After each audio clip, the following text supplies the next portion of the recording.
Absolutely. So we've also seen data from DESTINY-Breast09 that really showed the emergence of TDXD plus pertuzumab as another option in first line.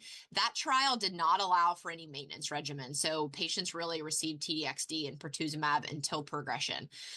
But as often happens in breast cancer, our pace of progress is brisk. And so a lot of times we have to make decisions with the absence of true data.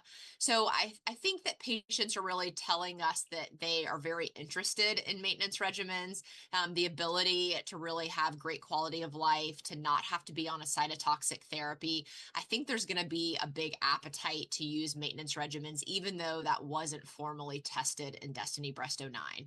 We also have seen data from PATINA looking at the addition of palbociclib in a maintenance regimen. So we really have both PATINA and data from HER2 CLEOPATRA, two different options in the maintenance setting. And then, yes, we have CLEOPATRA induction with THP, as well as DESTINY-Breast09 with TDXD and pertuzumab. I think one story that's really emerging is that for DESTINY-Breast09, it may be quite important to make sure that we don't just stop after a fixed number of cycles of trastuzumab deruxtecan. It's probably going to be pretty important that we treat until maximal response. There was some emerging data at ASCO about a so-called deep partial response or a deep PR subgroup of patients.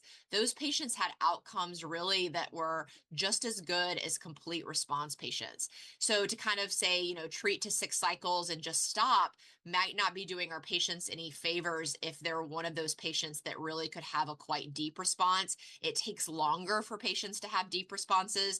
And so I think many of us are saying we're really going to treat until a patient has received the best response they can receive. And it looks like that might take 11, 13 months, et cetera, and then think about whether a maintenance strategy might be right for that individual patient.